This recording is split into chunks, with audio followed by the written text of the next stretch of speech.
Oi, literapistas! Estamos aqui hoje para uma conversa com o autor. Para quem nos segue já conhece, mas para quem é a primeira vez, uma conversa com o autor, nós convidamos o autor de algum livro que nós tenhamos gostado muito para vir conversar connosco a fundo sobre o livro. Então, é o primeiro aviso de spoiler. Se não leu o livro que falamos hoje, vá correr ler e regresse. Mas antes, eu quero vos recordar que tenho aqui comigo a Flávia Amâncio, Olá. a Flávia Castro Oi. e eu sou a Raquel Laranjeira Paes. E temos hoje aqui connosco uma autora que nos é muito especial, porque além do mais é uma querida amiga nossa. Então, ela tem um livro fantástico pelo qual nós estamos apaixonadíssimas. Vocês já devem saber qual é, de tanto que a gente repete que há que ler este livro. E eu passo então a apresentar-vos a Ângela Marciais. Oi, Ângela! Oi, Raquel. Oi, Flávia. Oi, Flávia. Olha, eu tô tão feliz de estar aqui. Que bom. Obrigada. E oi para todo mundo que está assistindo também. E para quem não te conhece, vou aqui dar umas notas sobre ti. Diz assim: Ângela Marciais é jornalista e hoje dedica-se à literatura. E graças a Deus para nós, né? Tendo publicado o romance Soroca pelo Urutauro em 2024. Tem contos publicados em 3 antologias, no Kindle e na revista Pessoa. Foi finalista dos prémios Alta Literatura 2024 como autora estreante com Soroca. Do Sesc São Paulo 2018 com o romance Rui Rosco, ainda inédito. E Kindle 2015 com o conto Encontro Lisboeta. Na Cultura FM São Paulo, falou de livros e entrevistou autores durante a pandemia. É mestre em formação do escritor pelo ISE Vera Cruz, onde realizou parte de Soroca e fez comunicação social na USP. Trabalhou na Folha de São Paulo e Abril, além de firmas de pesquisa e consultoria. Nasceu em Porto Alegre e cresceu em São Paulo. Bom, Ângela, vamos lá começar com as perguntas. E é isso, Ângela. A gente está muito feliz de ter você aqui. A gente já teve, lembrando que a gente já teve a Ângela aqui com a gente lá, acho que foi a segunda conversa do Literapistas, né? Sim, a gente ainda fazia por Zoom, então a gente nunca esquece quem esteve lá desde o início com a gente. A gente queria agradecer a sua vinda agora como autora, né? Como escritora desse maravilhoso Soroca, que é isso mesmo, como a Raquel disse, a gente indica para todo mundo. Eu já virei quase que uma subsidiária do livro, mas tudo bem, eu distribuo pelo Brasil inteiro. A gente sabe, Ângela, que você é uma grande leitora, né? E não só uma leitora e consegue traduzir muito bem as suas leituras para a gente, assim, quando você faz uma leitura empolgada ou não, ou crítica, como você também faz leituras críticas, né? De originais, enfim. A gente queria saber de você se tem algum tipo de leitura que você gosta mais de fazer. Se você tem uma preferência, ficção, não ficção, romance histórico, romance contemporâneo, enfim. Se você contasse pra gente isso, tem algum tipo de leitura que você se identifica mais ou não? Você não consegue pensar... Essa pergunta talvez não seja importante. Eu acho que o meu gosto é variado, assim. Eu posso ter adorado 2 romances históricos, como Século das Luzes, do Alejo Carpentier, como O Boca do Inferno, e um Guimarães Rosa, e os contemporâneos, né? As contemporâneas, eu tenho lido muitas mulheres contemporâneas. Então, não cabe numa caixinha, sabe? Eu acho que eu tenho um gosto variado mesmo. Legal. Ah, que bom. E pensando também, né, enfim, na sua trajetória de leitora, você consegue identificar as referências e as suas principais influências? Consigo sim. Você está falando desde o comecinho ou você está falando já adulta, desde formada? O comecinho. Desde o comecinho. Eu gostava de ler Monteiro Lobato. Antes disso, eu conheci, lido pela minha mãe, e depois eu lendo sozinha antes de dormir, a Mary Poppins. Foram Olha coisas... só. Mas o Monteiro Lobato foi onde eu me encontrei como leitora autônoma, assim, sabe? De pegar um livro, sentar na poltrona e ir embora. Né? E lembrando que o Monteiro Lobato era uma leitura um pouco mais difícil, né?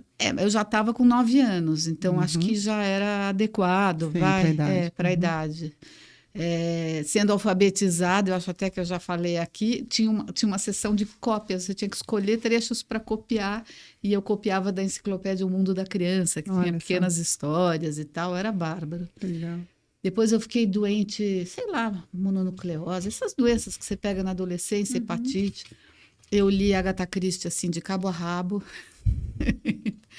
E aí, sim, ótimos colégios, né? Livros em casa, e o teatro com Antunes Filho. Foi no teatro que eu fui ler Guimarães Rosa, Grande Sertão Veredas, alguns contos, e aí eu fiquei assim, maluca. Li 100 Anos de Solidão também. Foi realmente formador, eu acho, sabe? Tanto que eu demorei a tirar o encosto de Guimarães Rosa. Eu tinha a Marcela Faria, que escreveu Números Naturais, dizia: você tem que parar de escrever que nem o Guimarães. Eu sei, mas você pensa que eu não tento? Assim, né? Aí eu consegui, eu acho que eu me livrei desse encosto, espero. É um bom encosto, não vamos negar. A ter esse é dos melhores. Ainda bem, né? Certamente. Ângela, nós temos perguntado aos nossos convidados que 5 livros imperdíveis recomendariam. Quais são os que tu queres trazer hoje? Eu tô muito puxando pela literatura contemporânea de mulheres, ou seja, de hoje, né? Então, as últimas resenhas que eu escrevi no Instagram mesmo, eu acho que são as que eu gostaria de falar, e mais alguns. E essas últimas resenhas são de 3 mulheres, né? Uma delas é a Cláudia Cavalcante com a Avenida Beberibe. Memórias misturadas com coisa real, com uma coisa meio onírica. Tem cara de Sebald, sabe assim? É muito interessante. Sim. Carla B, da Isabela Noronha, é um livro completamente sonoro, sem interferência, aspas, do narrador, né? A não ser nos cortes, né? O outro, e deixa eu já emendar para um que eu não fiz resenha, mas vou fazer, que eu estou amando, que é Guerra 1, da Beatriz Bracher. E eu falei essa frase e me lembrei, porque assim, escuta, é um projeto monumental. Eu acho que já nasceu Euclides da Cunha, Os Sertões, mas muito contemporâneo. Uma mulher hoje vasculha todos os registros históricos em torno da relatos, cartas, namoradas, ofícios, o que seja, ordens, e recorta a história do Paraguai, da Guerra do Paraguai, em que você vai acompanhando cronologicamente o que vai acontecendo na vida miúda, na vida... Aí você vê o covarde, você vê o herói, você vê o que está sentindo falta, e você tem, sim, não é que você não tem uma noção do macro, né? Mas esse eu estou recomendando, é o que eu estou recomendando para todo mundo, e não fiz a resenha ainda, né? É o seu Soroca. Pra gente é o Soroca, o seu é o Guerra 1. Tudo bem. Que bom. E eu lembrei dele também, porque tem essa coisa. Qual é o procedimento? O procedimento não tem uma linha da autora. Ela só é uma montagem, é um documentário, é um recorte, né? Então, isso é lindo, isso é maravilhoso. Aí, Como Ressuscitar Mamutes, né? Da Silvana Tavano. E como eu estou falando de contemporâneos e só tem mulher, vamos botar um homem aqui. Acho que por quê? E eu já falei aqui, porque também é um livro que eu recomendo muito, apesar de não ser fácil ir para qualquer pessoa. Mas é o Onde Pastam os Minotauros, do Joca Terron, que eu acho, assim, sim, incrível. Um grande livro do ano passado. Incrível. Grande mesmo. É isso. Muito bom, muito bom. São muitos livros, alguns desses a gente leu também, compartilha, Sim, e tem sim. nota de leitura lá no Literapistas, Sim. né? Para quem quiser acompanhar, são ótimos livros mesmo.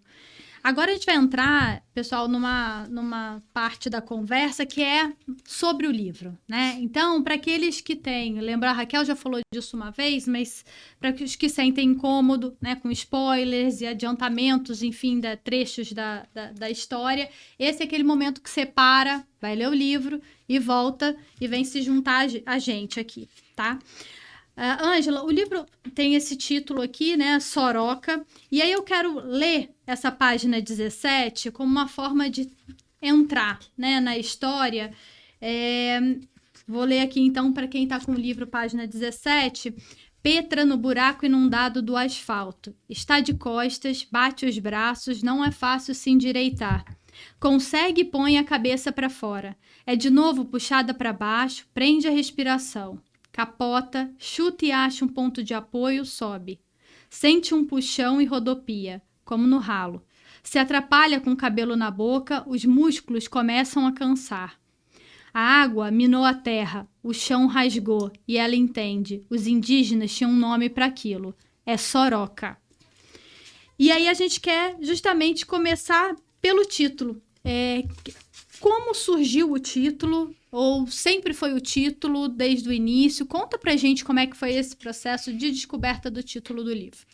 Bom, primeiro eu descobri que Petra ia cair num buraco que eu vi, testemunhei, ali quando eu ainda não sabia que ali passava um rio, mas eu morava na divisa da Vila Madalena e cruzando a Beguária e João Moura com a Beguária, justamente o cruzamento que ela faz, apareceu uma cratera gigante naquele lugar, caberia um carro. Então foi daí que eu pensei, a minha personagem vai cair nesta cratera. Bom, eu tinha um grupo chamado Moreias e a gente se formou numa oficina do Marcelino Freire. Generosíssimo, ótimo.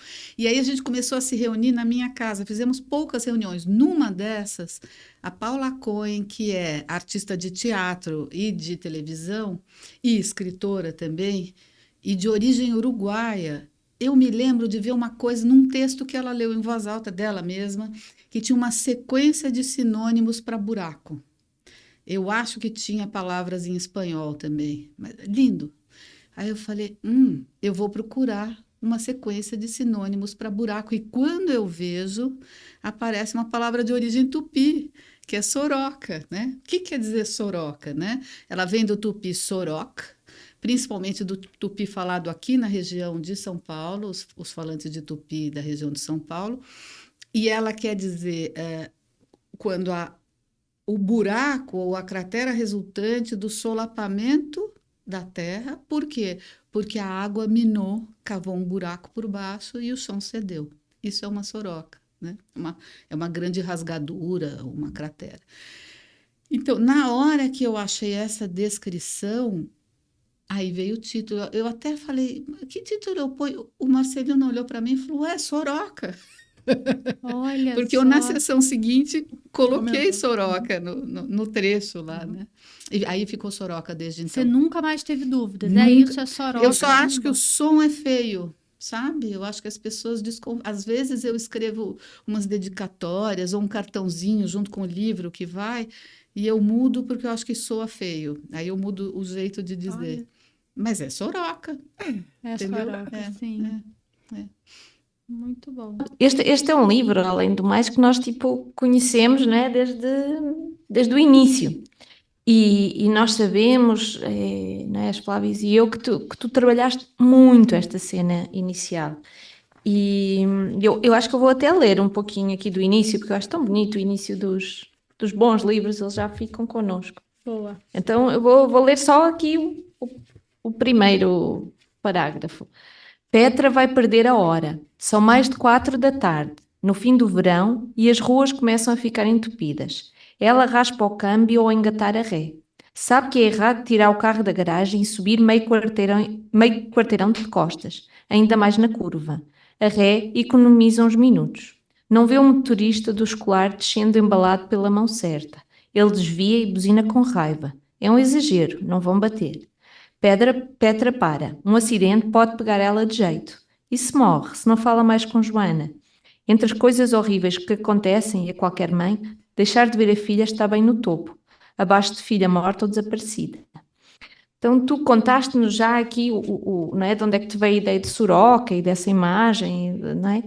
Mas sabendo que esta cena foi tão trabalhada por ti, não é? Eu queria que tu nos contasses um pouco de facto, porque às vezes quando as cenas são tão difíceis de narrar, não é? E de colocar no papel, as pessoas desistem delas, e tu não desististe, e conseguiste entregar-nos a cena que a gente está lá com ela.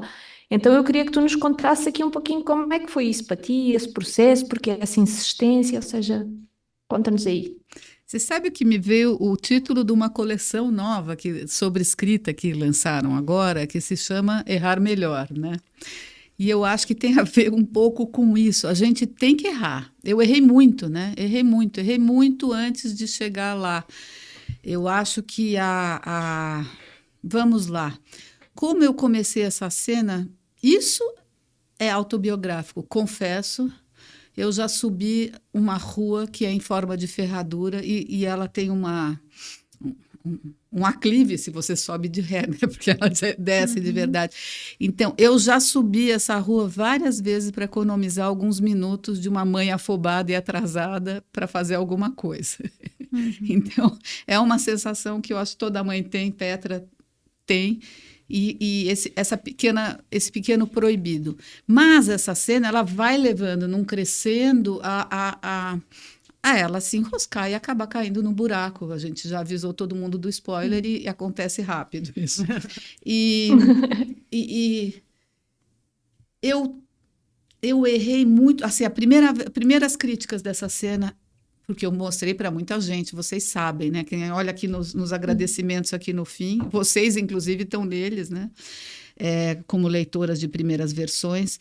A primeira objeção de alguém foi: onde está o sentimento? Você está muito seca, não tem sentimento no seu livro. Eu não achei tanto, eu gosto de ser um pouco seca, mas tá. Depois, mas tá muito confuso, foi a segunda coisa. Uma pessoa que não era do bairro, ainda por cima. Eu não sei da onde vem esse carro, para onde vai esse carro, eu não sei, eu não estou enxergando nada. Enquanto as pessoas do bairro sabiam. Então, peraí, tem algo errado aí, né? Quem está completando é que pode, né? Aí, finalmente, eu acho que vou pular um monte de pedaços e vou direto para uma respiração curta, ansiosa, quando a gente respira do peito. Então, se você perceber essa pontuação aqui, ela é um pouco aflita, né? E não muito ansiosa. Eu até fiquei nervosa só de imitar a Petra agora. Mas tem ponto, né? E eu acho que aí eu comecei a melhorar isso e eu imagino que eu tenha situado melhor um leitor que não conheça esse bairro, que nunca tenha pisado nessa rua ou lá no pedaço do Rio Verde. Respondi a tua pergunta, Raquel? Total. E eu não sei, assim, se tu me dizes, é na rua tal, e tu, não sei o que é que tu me estás a falar, mas eu tenho na minha cabeça, né? E eu reparei agora relendo para falar contigo, que a cena para mim dá-se sempre da mesma maneira, portanto ela ficou de facto construída como um lugar imaginário, né? E com essa cena, dessa angústia dela, a pressa, o correr, e de repente todas as coisas, né, que vêm à cabeça, né? Nessa pressa que ela está a sentir nesse momento. Muito bom. Ângela, no seu romance são duas histórias, né, que se entrelaçam em algum momento, uma delas no contemporâneo, e a outra uma história histórica, vamos dizer assim, um texto histórico. Mas eles são muito particulares, né? São histórias que a gente fica mesmo tentando entender em que momento elas vão se encontrar, porque elas são muito, muito, enfim, particular mesmo, acho que essa é a palavra. E então a gente percebe um trabalho grande com a linguagem, né? com os personagens, todo o repertório que você coloca ali. Você podia contar um pouco para a gente essa sua preparação, a pesquisa que você fez para chegar a esse formato do seu romance? Olha, eu vou dizer que a pesquisa histórica é mais fácil e ela é mais... Ela é mais trabalhosa, claro, mas ela te dá muitos elementos, porque você encontra vários motivos de assombro, talvez, ou várias diferenças, ou várias pequenas soluções de problemas cotidianos que a gente pega e põe no micro-ondas. A gente não tem que fazer o fogo para poder acender o fogão, a lenha da gente, como é que faz em viagem, se apaga o lume, o que eu faço? Falei lume em homenagem a Raquel, mas como faz, né? Uhum. Então, eu diria que a parte antiga ela foi correndo em paralelo com o desenvolvimento dos personagens. O fato de eu saber que havia um rio subterrâneo, e o Rios e Ruas é um movimento aqui que estava bem forte em 2016, continua, mas alertando a gente para que existiam rios aqui, principalmente lá na Vila Madalena. Isso me fez tentar reconstruir o Rio como era antes, e daí eu parti para essas personagens. Agora, todo personagem sou eu, né? Então, tô aqui, assim, a gente se coloca em tudo, não é autobiográfico, mas tudo sou eu. Então, é óbvio que, assim, eu fui a moleca que foi a Yaci, essa menina com 13, 14 anos, né? Moleca, tudo, fazendo o que... Se o menino pode fazer, por que eu não posso? Era isso, né?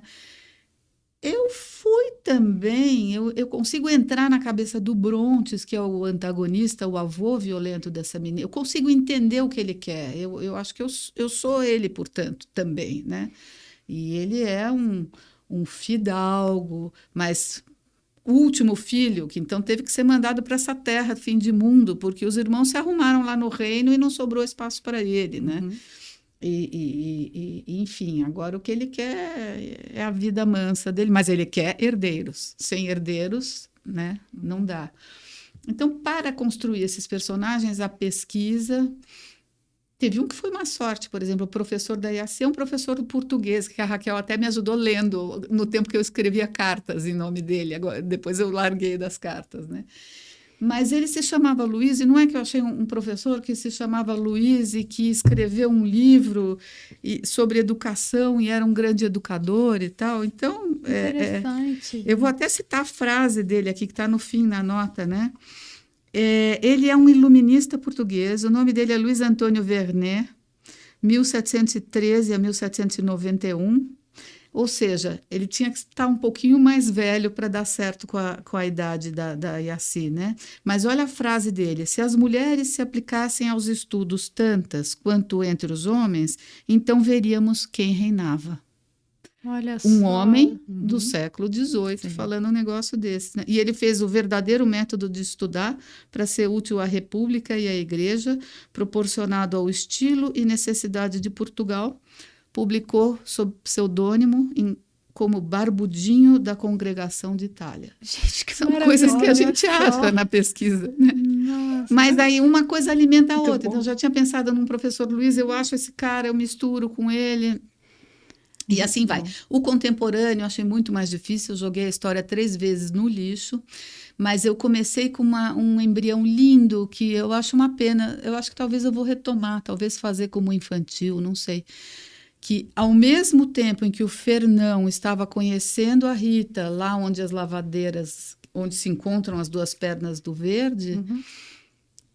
A historinha seguinte era uma menina fazendo uma redação do primário, não sei que idade ela tinha, 10, 12, sobre os rios que hoje estão enterrados e não se juntam mais. Ela fez um mapinha, você via o Y, que era o Rio Verde, daí você via os outros rios separados, e ela terminava a redação dela dizendo: e o mais triste é que as 2 pernas do verde nunca mais vão se encontrar. E aquilo, para mim, me arrepia até hoje. Sim. Eu só tirei porque a história... A trama não se sustentou, era em torno de uma professora, de uma escola, ela tinha um caso com um pai de aluno. Eu falei, ixi, não, essa Petra foi muito melhor e foi desenvolvida também, jogada fora 3 vezes até chegar. Falando dessas coisas, né? Você se emociona, eu me emociono também, porque eu acho que o Rio Verde das 2 pernas que nunca mais vão se encontrar não deixa de ser também um certo destino dos protagonistas de ambos os núcleos, né? Com seus pares queridos, sejam eles, enfim, figuras familiares ou amores, enfim. Eu acho que o Soroka, né, falou muito isso. Ele tem uma força, né, o livro tem uma força extraordinária. Ele tem cada uma dos núcleos narrativos, mais uma vez, para quem está acompanhando e não conhece, a gente tem esse núcleo contemporâneo, né, e tem esse núcleo que flerta aí com um romance histórico, enfim, eu entenderia dessa maneira. E acho que até o diálogo entre eles importa para o livro, né? Mas acho que ele é atravessado por uma série de eventos que vêm da pesquisa, como você acabou de falar, mas eu sentia, eu me conectava, talvez por uma coincidência do destino, eu tinha lido muito recentemente Água Funda, da Ruth Guimarães, eu cheguei a te comentar isso, Grande Sertão Veredas, enfim, de outros carnavais, e tinha o Pedro Páramo também, né, que eu tinha acabado de ler, então tem Comala lá, do Pedro Páramo, do Juan Rulfo, como esse lugar árido, enfim, em que os mortos falam, né, então tinha uma coisa ali nesses livros que toda hora vinham, né, soluçavam pelos personagens, seus personagens, tanto é que uma vez, conversando com as meninas, eu chamei o Brontes, do núcleo do romance, de Hermógenes. Então tem uma associação, né, o Quiririm com a Diadorim, então tem umas associações bonitas que a gente vai emprestando, vai construindo a própria leitura, né, a nossa leitura, que aí talvez nem tenha... não precise coincidir com a escritura do livro, né? Com a sua escrita do livro. Mas eu queria, mais uma vez, eu já tinha falado disso de outra vez, mas que você trouxesse aqui para as pessoas o papel dessas influências, se você consegue vê-las, você já falou do Grande Sertão, mas que outras você enxerga, ou que outras, no evento de publicação do livro, você se deparou através da leitura das pessoas, né? Assim, fiz essa leitura, poxa, associei, e isso chegou para você. Conta pra gente o papel dessas influências na sua escrita. Eu acho que é imenso. Eu acho que tudo que a gente vê acaba caindo nas páginas do livro de algum jeito, né? Você filtra, sei lá, eu não sei por que me veio os Flintstones na TV, não que tenha alguma coisa, mas é uma noção de que teve um passado, que as pessoas viviam, talvez isso, né, basicamente, né? Influências como a minha mãe mostrando nos lugares aqui em Ubatuba, a mata, e imagina os portugueses chegando, os indígenas, as canoas, as armas, né, tudo isso. Mas você falou de Hermógenes e pela primeira vez tocou um sino em mim, porque eu gostava muito desse, assim, foi um personagem, não é que eu gostava, né? Ele me marcou, o Hermógenes é um personagem... De Adorim nem se fala, de Adorim, sei lá, eu sou de Adorim, eu quero ser de Adorim, eu quis ser Riobaldo também, não é? Então, é óbvio que sim. O Joca falou, você fez de Adorim quando era menina, né? Não deixa de ser, não deixa de ser. Ela também teve que se esconder de uma violência e tal, e por isso se fingiu de menino, por isso a Balbina, que é a madrinha dela, fez ela crescer como um menino, né? Então, as influências são uma frase que um dia a tua mãe te disse, a tua irmã não sei o quê, a tua filha não sei o quê, o teu marido, né? Eu perdi um marido, então eu me coloquei no lugar do Fernão, pensando, o Fernão está com saudade da gente, não é a gente que está com saudade dele só, né? Então, e tinha essa, voltando ao Pedro Páramo, Os Mortos, é muito difícil você não virar uma coisa, sabe, um romance que é algo sobrenatural, não tem nada, não é sobrenatural, não é... Como você trata disso naturalmente? Eu inventei uma regra.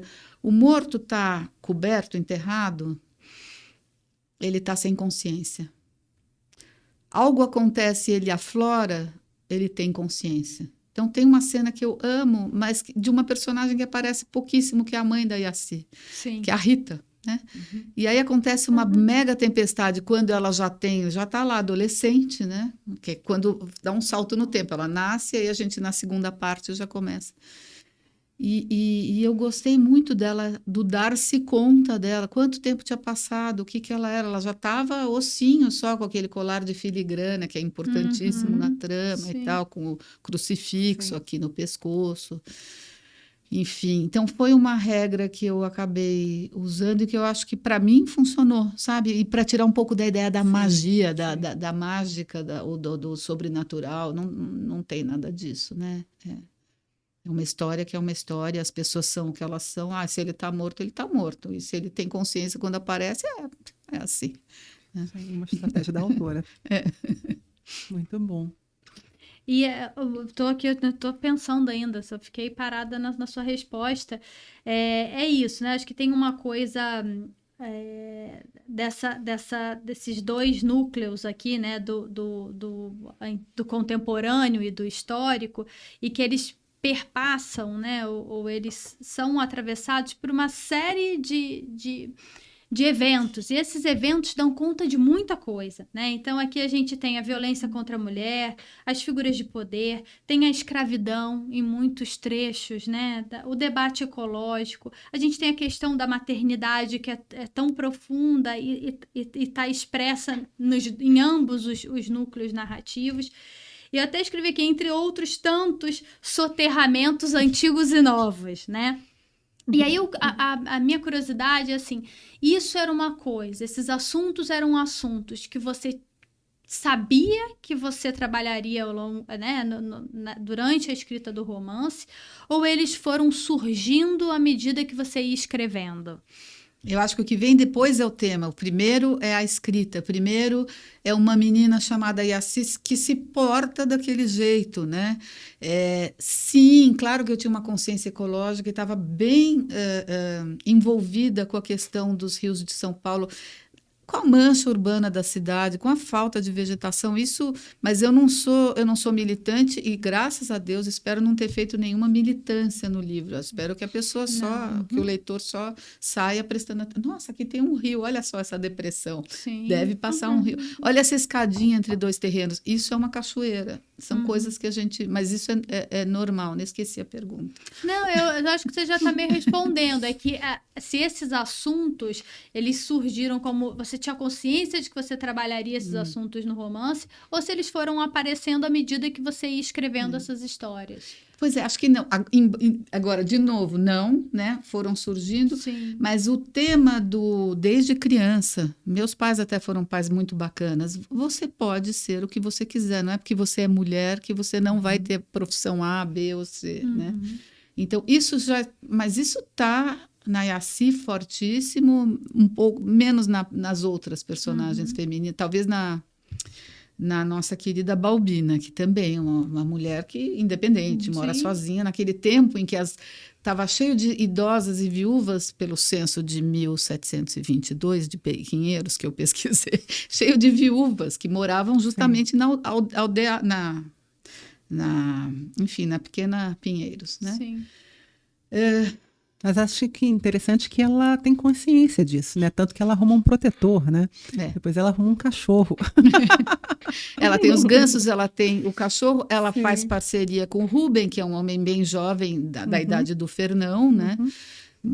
E ela chama o Quiririm, né? Que acaba virando super amigo da Yassi, quase irmão. Sim. Quase, mas é interessante ela ter essa noção de vulnerabilidade, né?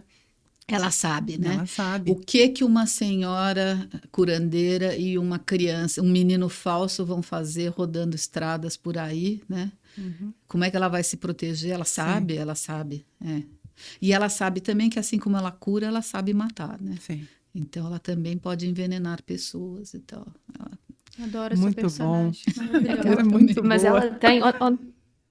Ontem a gente estava a comentar muito, né, esta personagem da Balbina, eu acho uma personagem muito incrível, porque além do mais, ela sabe tudo isso, né, ela sabe do risco, e ela corre esse risco, né, ela diz assim, porque... E é uma personagem muito forte também no sentido de ela toma aquela criança, não é, ela vive um desejo de maternidade com aquela criança e ela paga o preço do risco e da itinerância, não é, a partir da fuga, de alguma maneira. Então é uma personagem muito incrível. Eu queria te perguntar uma coisa que tu sabes, né, que eu quando estava a ler o livro e comecei a ver assim, comecei a perceber as coisas, eu pensava, caramba, o livro todo é um Y, né? E claro que eu dizia, é um Y, que agora até, para mim, até tem mais, né? Porque é coisa também do própria coisa do rio, o fluir, não é? Eu passar para o outro lado, enfim, tem todos estes deslizamentos, assim. Mas que é muito bonito como as histórias vão, tipo, de alguma outra maneira, estando longe e se juntam para seguir juntas, né? Na verdade, mesmo que elas não se cruzem em vida, depois há um reajustar-se. E então tu traz essa estrutura do livro, não é? Para a realidade do Rio, o que é, na nossa opinião, muito bonito, incrível. E o sumário traz muito isso também, não é? Porque tu divides em 3 partes: o Y, o XX e 2 em numeração romana. E eu queria que tu comentasses isso, né? Bom, da onde surgiu isso? Eu me arrepiei quando eu descobri, né? Porque essa coisa de você vai para o dicionário do Navarro e fica lá brincando com as coisas. Eu já sabia que o Rio Verde era um Y, mas e o dia que eu descobri que a palavra tupi para rio ou água, na grafia desde o nosso querido Padre José de Anchieta, é Y. Aí eu fiquei impressionada, né? Eles pronunciam U, né? Ou seja, eu vou ler a aberturinha aqui. Peraí. Vamos ler.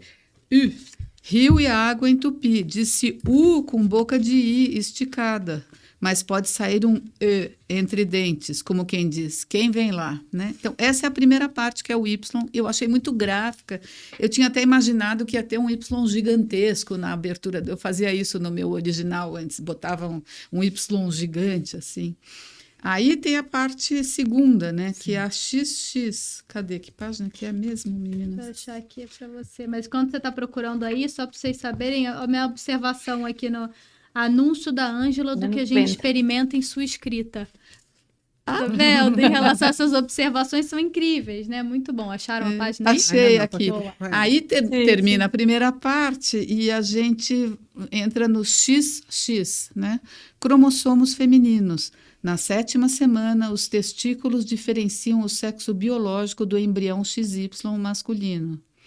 Essa é a parte em que a gente vai encontrar Yaci, que foi criada como menino, e aí ela, de repente, acha que se machucou quando sobe na goiabeira e vamos adiante. A menina é uma mocinha já, menstruou, e agora? Como é que eu faço, né?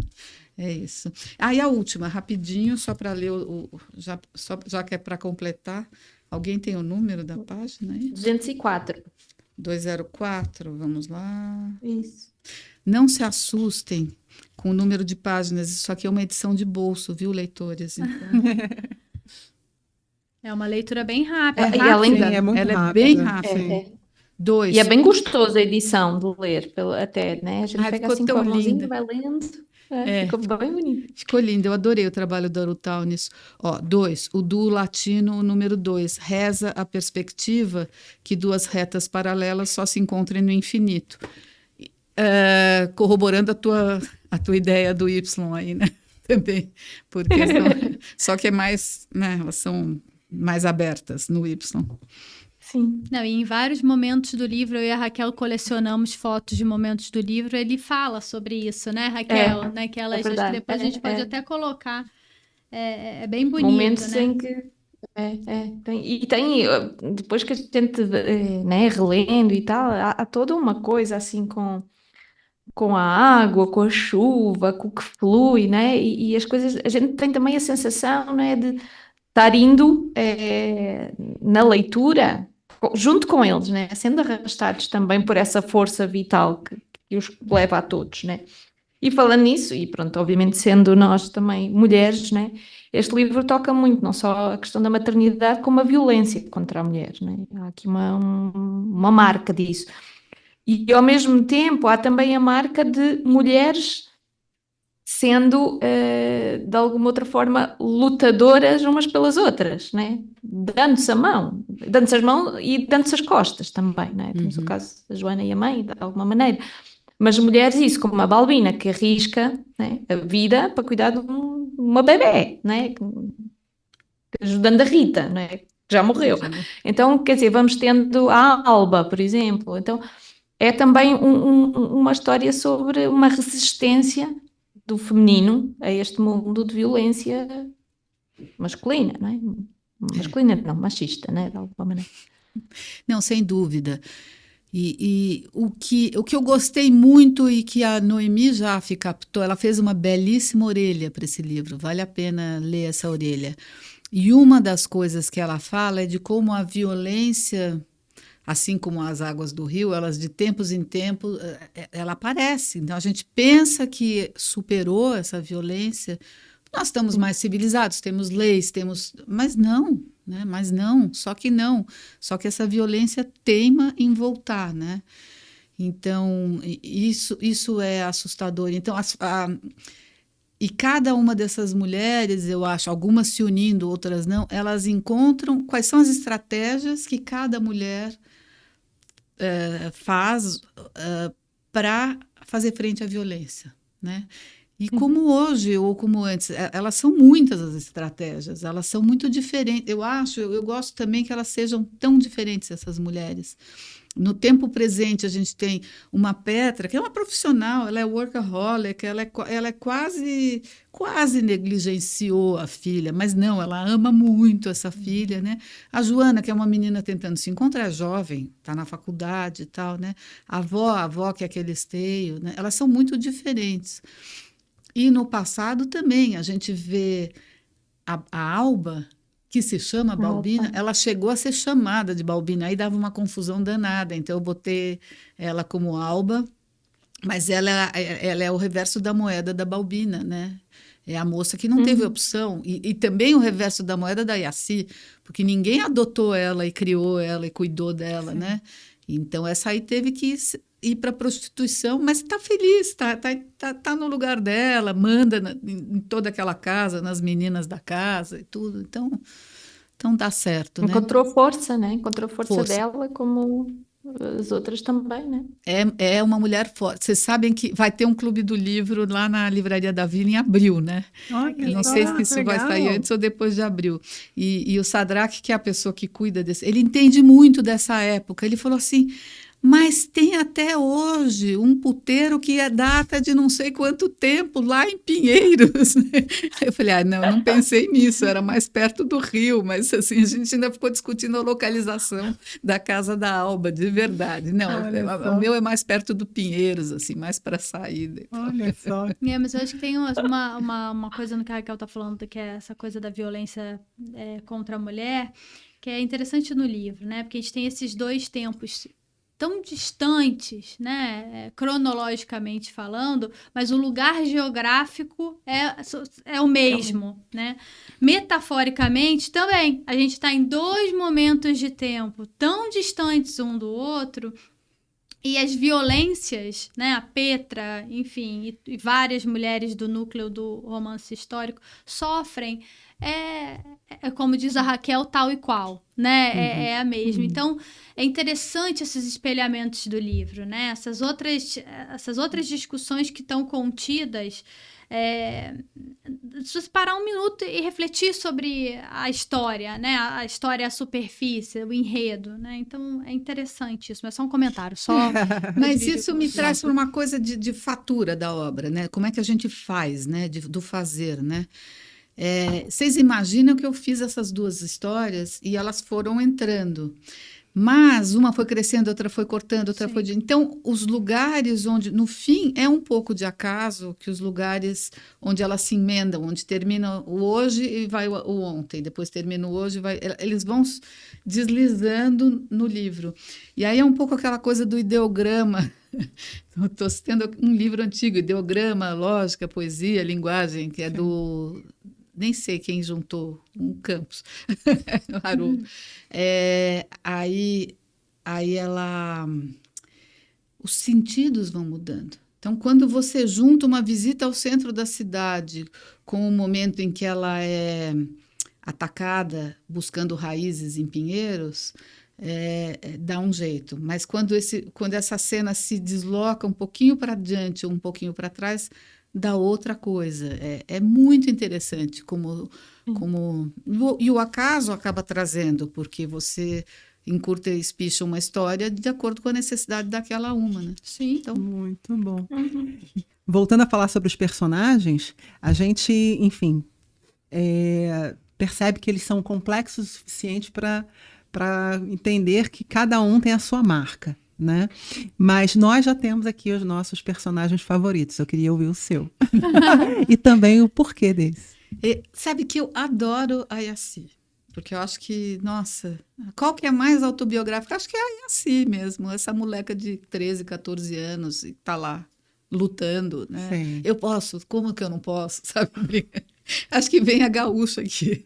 Gaúcha é aquele bicho que fica brigando na fronteira. Vem tu. Assim, acho que vem um pouquinho isso. E essa força, o motivo, essa coragem? Eu acho que tem essa força, motiva, é bom, eu gosto de ver isso, eu gosto que ela é meio sacana também, ela sacaneia o coitado do Quiririm, de quem ela gosta muito, mas ela sabe que ela é mais esperta que ele, acaba, mesmo ele sendo mais velho e tal, então é interessante isso. Eu gosto do Brontes, é meu malvado favorito, sabe assim? Citando sem saber do que se Sim, trata o meu sim, malvado sim, favorito, sim. que eu já não estou Claro. mais para assistir, né? Vou voltar daqui a pouco, mas agora não. Mas eu gosto de personagem assim, de antagonista, né? Antagonista é legal de fazer, é legal de gostar do antagonista também. Eu gosto dele, enfim. Eu gosto da Petra. Demorei. A Petra saiu muito falsa no começo, saiu de... Nossa, porque assim, demograficamente ela parece comigo. Ela até trabalhou na Folha de São Paulo, sabe? Então, é difícil, né? Assim. Mas Esse antagonista a gente reconhece bem ele, né? Acho que chegar ao ponto de não odiar por isso. Talvez essa identificação seja um dos motivos de não conseguirmos odiá-lo, né? Mas vamos lá, Ângela, como o seu romance tem sido, como ele tem sido recebido pelos leitores, assim, o que tem surgido no processo? Conta pra gente, assim, é uma decepção do Soroca? O que surpreendeu em relação à leitura dele? nossa, me deu uma alegria, vocês não estão entendendo. Assim. Bom, primeiro a leitura de vocês, a Flávia, então, que presenteia, obrigada. Mas assim, não, Prazer. falando pessoas não especialistas, tá? Adorei. Eu não paro de virar a página. Esse fim de semana eu sentei, li, terminei. Ângela, como eu não sabia que você sabia fazer isso, sabe assim? Então tem umas coisas legal. meio superlativas de amigos, dá vontade de falar, posso publicar tudo isso, gente? Porque é muito legal. E aí tem assim, pessoas que se envolvem, ai, eu não concordo que você fez tal coisa. Ah, por que você foi Sério, fazer Ângela? tal coisa? Ah, não. Isso quer dizer que ela se envolveu Sim. para burro Sim, com a sim. personagem, né? Sim. Porque ela não quer isso. Sim, sim. E aí teve a outra que leu e falou, não concordo com essa vírgula aqui, nem aquela, nem aquela. Jura? Que legal. Cada um tem sua leitura, Legal, você pois entende que são uma variedade de pessoas. E realmente, no começo, a pontuação é de propósito esquisita dessa cena que a Raquel estava mencionando, da primeira cena da Petra, né? A Urutau colocou uma pessoa maravilhosa para fazer a revisão e ela discutiu algumas vírgulas comigo. E eu acho que ele está assim, ninguém pode pôr. A Juliana Palermo. Juliana Palermo é ótima mesmo. Eu acho que o trabalho que você faz aqui, né, meninas, em linguagem, é uma coisa, é um zelo, né? A entonação das frases. Eu chamo na minha própria cabeça, não preciso chamar para mais ninguém, mas agora estou aqui compartilhando. Tem umas frases bumerangues que elas vão e voltam. E isso traz uma entonação, né? A gente consegue ler da forma como provavelmente foi a sua intenção ao escrever com aquela pontuação, uma pontuação inédita. Mas é muito importante para a gente conseguir ouvir a melodia do texto, né? Um texto que tem ritmo, né? E ele está harmonizado, sintonizado com as emoções da gente enquanto lê. Né?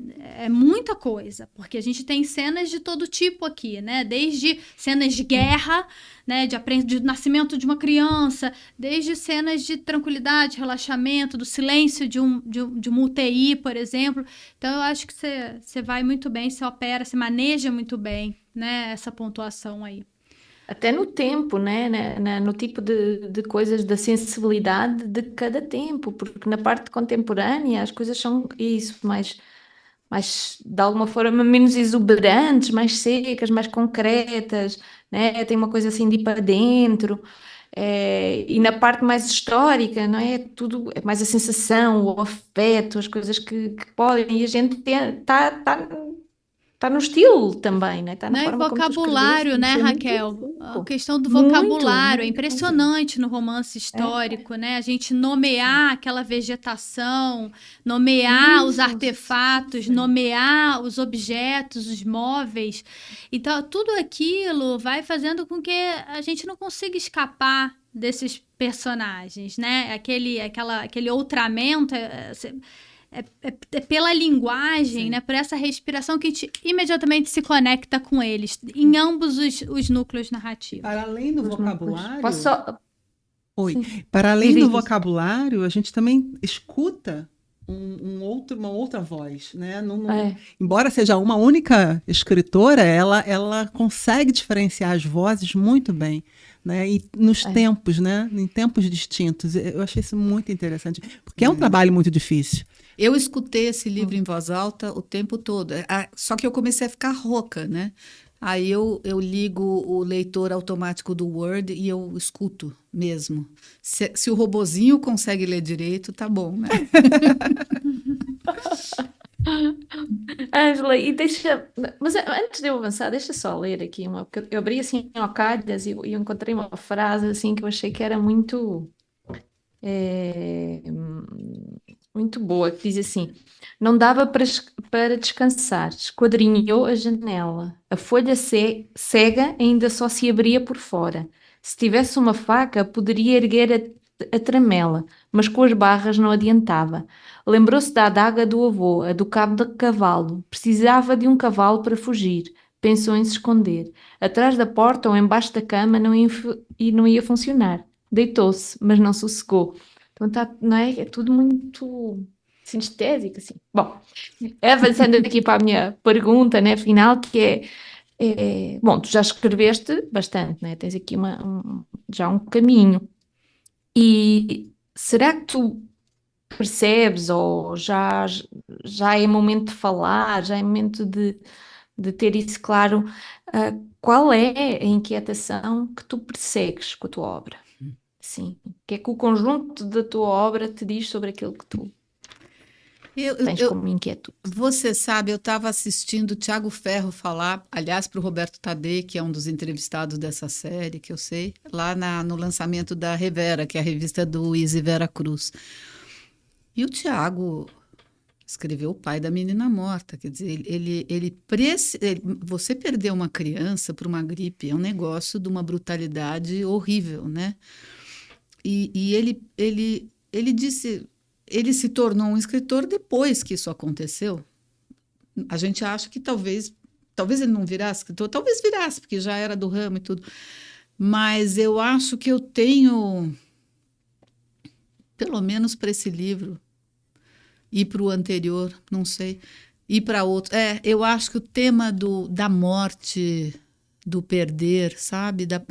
Uma pessoa perde a vida, você perde uma pessoa que perdeu a vida, e aí te traz para você ganha a vida, né? O que você está fazendo aqui? Eu acho que tem uma coisa de vida e de morte, talvez, tem uma coisa esse parar nunca mais ver, sabe? Essa coisa que o rio é dividido e nunca mais ele vai se encontrar. Eu acho que tem algo aí, né? Eu acho que tem algo... Agora, eu acho que sim, acho que isso deve ser a grande coisa. Eu sempre tive um olhar também para a injustiça, ou para... Isso está aí, mas eu não sei se isso não é secundário na história, ou mesmo... né? Eu acho que o tema talvez seja... É um tema bem grandão, né? Que raio que a gente está fazendo aqui? Como que existe um universo, uma pessoa? O que é isso, né? Era para não existir, não sei. Mas a gente existe, então é isso. É um assombro. Eu acho que o que me leva a escrever é o assombro. Pronto. Lindo. Interessante. Sozinha. Você quer ler um Sou trecho? eu, gente? Não. Eu nem tô, não. Eu tô aqui olhando, porque eu Assombrou. queria achar... Não, eu parei. Eu tô até com o olho marejado de olhar a Ângela daqui, Não, mas eu tava procurando uma frase bumerangue, mas até esqueci que eu tava procurando eu ela, tava fui prestando atenção na Ângela. A gente manda depois. Eu vou achar, Depois depois você eu mando. A gente bota manda na edição depois. que eu quero ouvir. Ai, Ângela, infelizmente chegamos ao final. A gente vai agora falar sobre as perguntas proustianas, mas assim, tá tão gostoso. Ó, você é a primeira aqui, então. Conta pra gente, Ângela, quais as palavras ou frases você usa mais?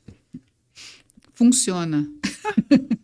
dito por amigas. Isso aí você que fala, funciona. Eu escrevi num texto e me disseram... Funciona bem, funciona mal, não funciona. Aí não funcionou naquele texto em particular, porque era minha e não do personagem, né? Funciona, é engraçado. Essa é uma palavra que eu uso bastante. Funciona para você? Vamos marcar às 10 da manhã? Funciona? Acho que é um anglicismo. Sei lá, morei na Califórnia. A minha é: qual talento você mais gostaria de ter? O talento de não me preocupar tanto. E a palavra que me veio para isso foi uma bem da minha geração, não encanar tanto, sabe? É a pessoa que quase entra em paranoia. Sou eu. E quem é o teu herói ou heroína da ficção favorito? De Adorim, meu Deus, meu Deus. Ângela, muito, muito obrigada. Que conversa deliciosa. Gente, por favor, assim, comprem e leiam Soroca, porque é verdade o que a Ângela disse, assim, esse número de páginas passa muito rápido, é uma edição de bolso, e a gente lê super rápido, é uma delícia de leitura. Parabéns por esse primeiro romance, que baita estreia. E obrigada por ter vindo aqui conversar conosco mais uma vez. Nossa, esse trio é de tanta qualidade, queridas também, né? Eu fico emocionada de ter vindo. Obrigada pelo convite. Eu também me emocionei agora ouvindo você falar. Eu me desestabilizei aqui, mas é uma emoção ter você aqui com a gente. Muito obrigada, Ângela, de verdade, né, meninas? Muito, muito mesmo. Obrigada. Muito obrigada. Obrigada a todas.